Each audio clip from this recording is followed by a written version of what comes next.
말씀은 여호수아서 3장 1절에서 6절까지입니다.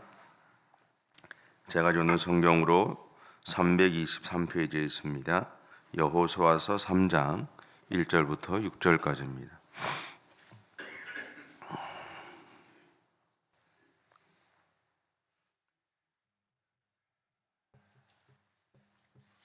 다 찾으셨죠? 우리 함께 봉독하겠습니다. 또 여호수아가 아침에 일찍 일어나서 그와 모든 이스라엘 자손들과 더불어 시딤에서 떠나 요단에 이르러 건너가기 전에 거기서 유숙하니라. 사흘 후에 관리들이 진중으로 두루 다니며 백성에게 명령하여 이르되 너희는 레위 사람 제사장들이 너희 하나님 여호와의 언약궤 매는 것을 보거든 너희가 있는 곳을 떠나 그 뒤를 따르라. 그러나 너희와 그 사이 거리가 2000규빗쯤 되게 하고 그것에 가까이 하지는 말라. 그리하면 너희가 행할 길을 알리니 너희가 이전에 이 길을 지나보지 못하였음이니라 하니라. 여호수아가 또 백성에게 이르되 너희는 자신을 성결하게 하라. 여호와께서 내일 너희 가운데 기이한 일들을 행하시리라. 여호수아가 또 제사장들에게 말하여 이르되 언약궤를 메고 백성에 앞서 건너라 하매 곧 언약궤를 메고 백성에 앞서 나아가니라. 아멘. 하나님이 우리에게 약속한 것이 있다면 그것을 이루기 위해서는 내가 첫 발을 떼야 그 약속이 현실이 됩니다. 그런데 많은 경우에 우리는 불안해서 쉽게 발을 내딛지 못하죠. 그래서 어쩌면 감나무 아래에 누워서 익은 감이 떨어지기를 입을 벌리고 기다리는 사람처럼 그렇게 하고 있을 때가 많이 있습니다. 하지만 우리가 누군가에게 약속을 했을 때 그 약속을 지키기 위해서 우리는 자신이 할 수 있는 노력을 최선을 다해서 감당해 가고 있지 않습니까?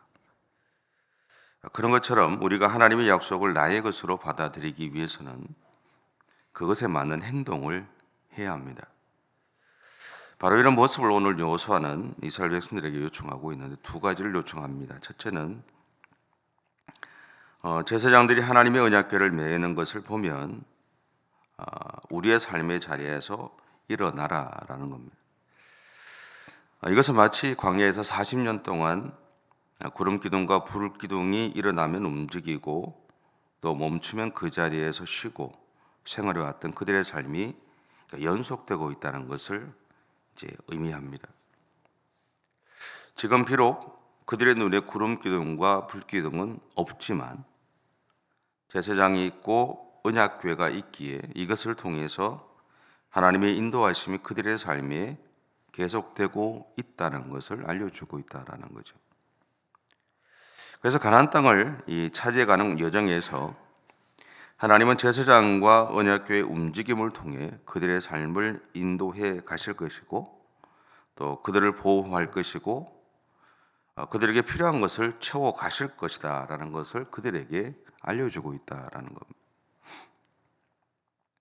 그런데 여기서 여호수아는 제사장과 백성들의 거리를 2000규빗 정도 두기를 명령을 합니다. 그러니까 왜 이렇게 명령하셨을까라는 거죠. 이것을 알기 위해서는 이 2000규빗이 어느 정도 되는지에 대해서 우리가 이해를 해야 된다라는 겁니다. 일반적으로 한 규빗을 이렇게 표현하죠. 이 중지 끝에서 발꿈치 끝으로 이야기합니다.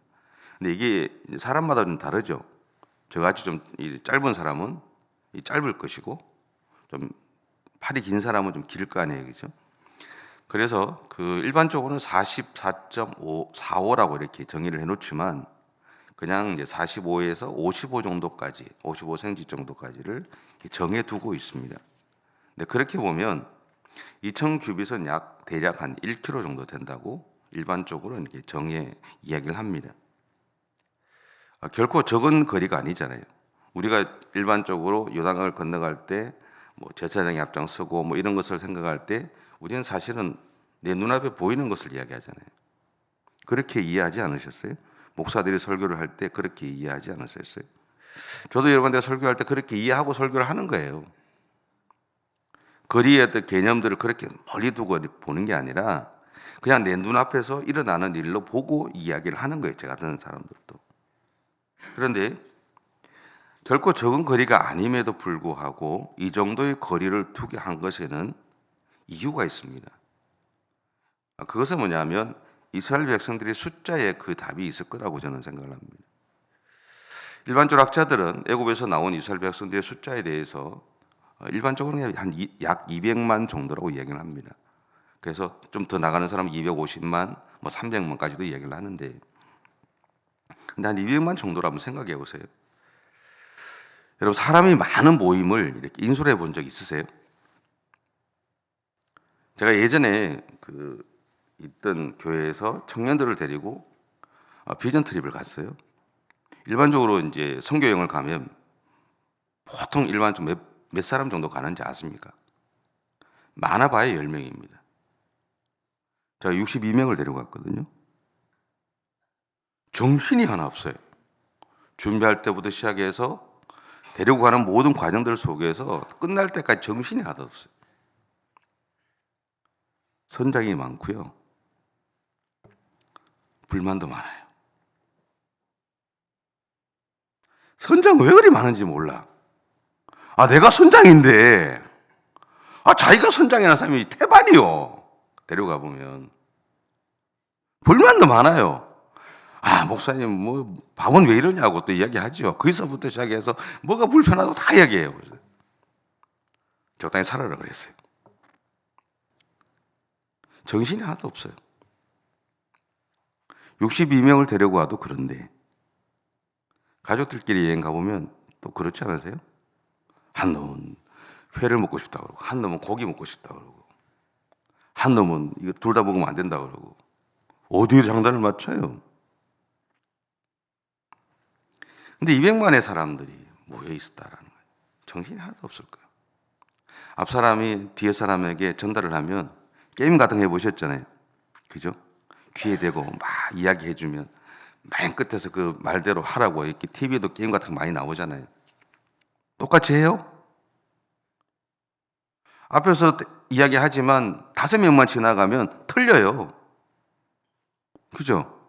근데 200만의 사람들이 전달된다고 생각해 보세요. 그 말대로 되어지지 않아요. 어쩌면 1km라는 거리를 두라고 한 것에는 그래서 200만의 사람들이 누구 하나 빠짐없이 제사장이 언약궤를 메고 요단강을 건너는 모습을 보라는 의미가 그 안에 깔려 있다는 거예요. 내 눈으로 보라는 거예요. 말로 전달해서는 안 된다라는 거예요. 그냥 그 거리를 두면 저 끝에 있는 사람도 보였을 거 아니에요. 궁금하니까 보였을 거 아니에요. 막 몰려들었을 거 아니에요. 그죠? 100마디 말보다 한 번 보는 것이 낫다는 것처럼 요소한 백성들에게 당신들의 눈으로 하나님이 이 걸음을 어떻게 인도해 가시는지를 보고 경험하라고 말하고 있는 거예요. 이 모습을 여호수아서 3장 15절부터 17절은 이렇게 정언을 합니다. 제가 한번 읽어볼게요. 요단이 곡식 거두는 시기에는 항상 언덕에 넘치더라.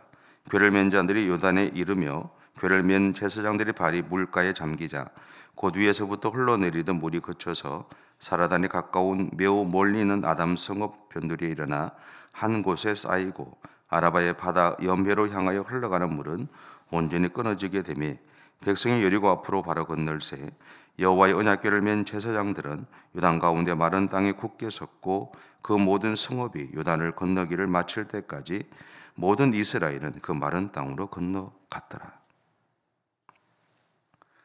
언약궤를 맨 제사장들의 모습을 볼 수 있다 그러면 그들이 요단강을 밟고 발을 디디면서 벌어졌던 그 모든 역사적인 사실들을 백성들 모두가 주목하여 볼 수 있었겠죠. 만약에 1km 떨어져 있지 않다면 맨 뒤에 있는 사람은 어떤 일이 일어나는지 몰랐을 겁니다.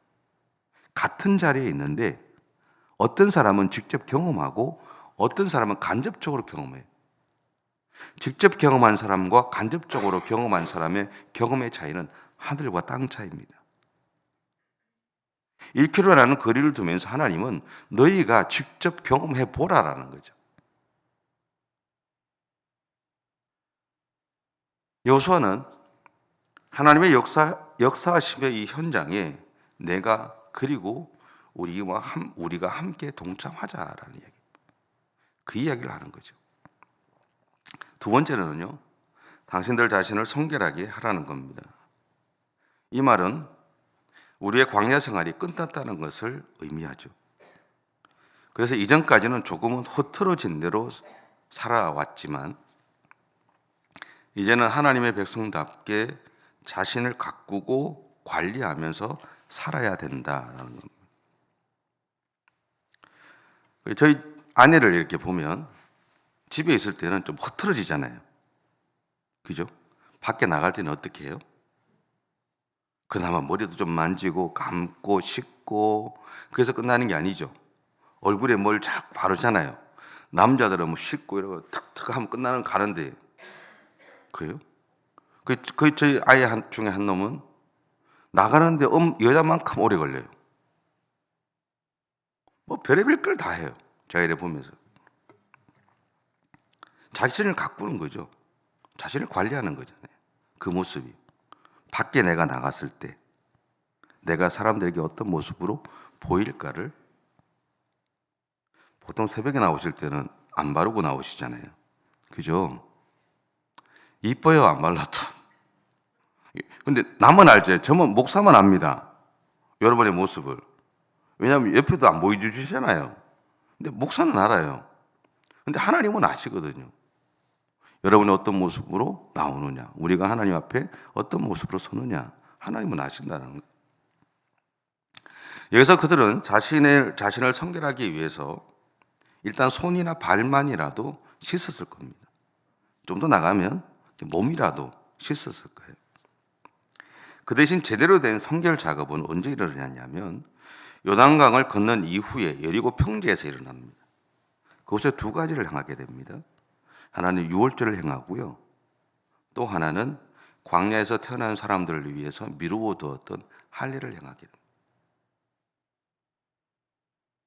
이 두 가지 사건은 그들이 하나님의 백성임이 선포되는 시간이었고요.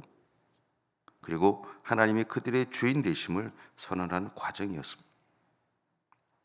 마찬가지로 오늘 우리의 삶에는 하나님의 역사하심이 계속해서 일어납니다. 믿어지실 수도 있고 안 믿어지실 수도 있습니다. 그런데 우리의 믿고 안 믿고는 상관없이 하나님의 역사하심은 오늘 또 우리의 삶에서, 우리 각자의 삶에서 계속해서 일어납니다. 그런데 그 자리에 동참하기 위해서 우리에게 필요한 것이 하나 있습니다. 그것은 뭐냐면 예수 그리스도로 옷을 입어야 한다라는 거죠. 다시 말하면 예수님이 나의 구주 되심을 고백해야 되고요. 예수님을 믿음으로 내가 구원받았음을 고백해야 합니다. 내가 이제 하나님의 백성 되었음을 고백해야 되고요. 예수님이 나를 위해서 흘리신 그 피가 나의 삶을 정결하게 했음을 고백해야 합니다.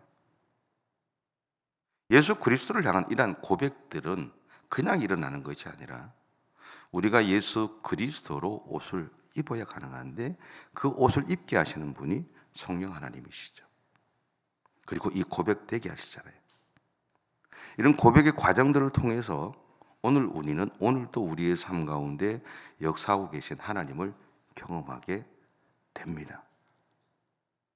분명한 것은 오늘도 하나님은 우리의 삶에 역사하고 계십니다.